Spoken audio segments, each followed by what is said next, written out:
In the final UFC event of 2025, Manel Kape sent a shockwave through the flyweight division. One perfectly timed right hand dropped Brandon Royval in the first round, a few brutal follow-up strikes sealed it, and just like that, Kape forced his name straight into the title picture at 125. The timing could not be bigger. Just a week earlier, at UFC 323, the division was turned upside down when Joshua Van became champion after Alexandre Pantoja suffered a serious arm injury seconds into their fight. The bout ended almost immediately, and Pantoja is now expected to be out for a long stretch, leaving Van with a wide-open path to his first title defense. And the contenders are lining up fast. Tatsuro Taira just made history by becoming the first fighter ever to finish Brandon Moreno, dominating the former two-time champion with ground and pound in the second round. That win alone pushed the Japanese prospect into elite contender status overnight. Then, there is Kyoji Horiguchi, back in the UFC, coming off a submission win, building momentum, and reminding everyone that he is still one of the most dangerous flyweights on the planet. He is set to face Amir Albazi in February. Van has already said he wants to defend as early as February. Here's what Kape thinks about his future after this fight. The champ hasn't said anything on Twitter. He's scared already. He's scared.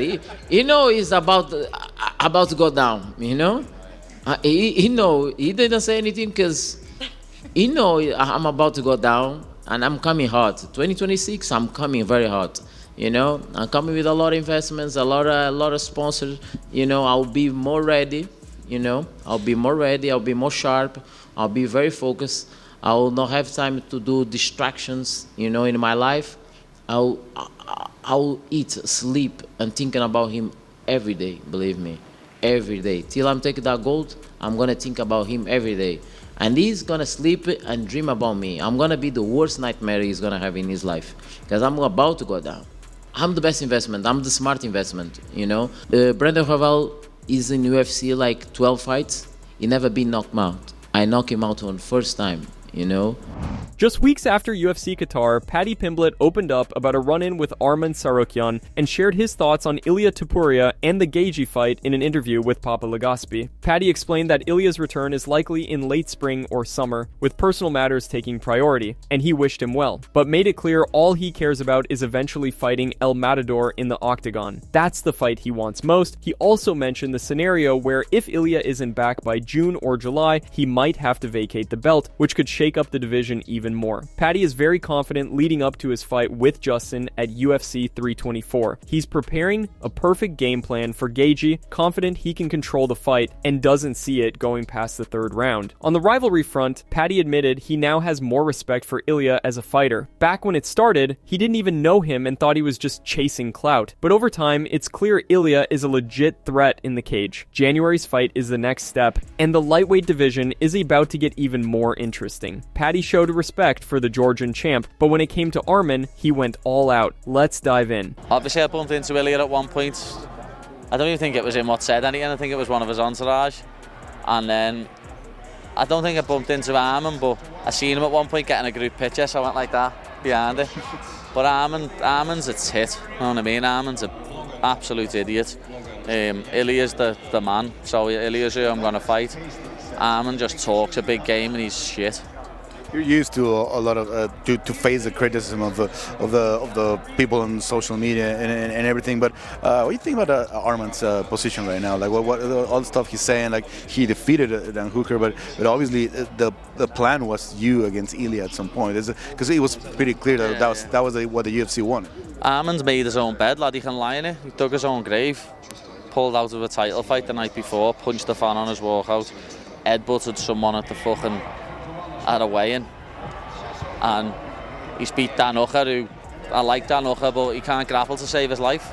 Arman Tsarukyan has found himself in the toughest spot of his career. Despite being one of the most complete lightweights in the UFC, he's being largely overlooked. Even Dana White weighed in, saying that Arman still needs to work his way up for a title shot, despite scoring a big finish over Dan Hooker last month. That feels like an unusually harsh penalty for what happened with his last title opportunity, the fight against Islam Makhachev, which he had to pull out of the night before due to injury. Meanwhile, Ilia Topuria doesn't exactly help Arman's cause. Whenever he's he's asked about potential opponents, his focus is almost entirely on Paddy Pimblett. Ilia has made it clear that a fight with Arman isn't on his radar right now. His plan is simple: defend his lightweight belt against either Paddy or Justin, then potentially move up to welterweight for a super fight at Islam Makhachev. He said it repeatedly. His brother Alexander, who is also Ilia's coach, has confirmed the plan on numerous occasions as well. Part of the reason Ilia is so fixated on Paddy is deeply personal. He openly admits that there's a real animosity there, which makes him dead set on facing Pimblett before anyone else at lightweight. Here's how Ilia himself explained that hatred.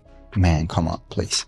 Don't even compare me to that boom, because we are on different levels and everyone can see that, or see it now, that we are on different levels. He was very disrespectful to me, to my country, to all my people, and he just behaved like a fucking idiot, you know. He started to talk about the war we had against Russia, and that when you start to joke about that kind of things, just make sure that we don't find each other anywhere, because I'm gonna take your fucking head off.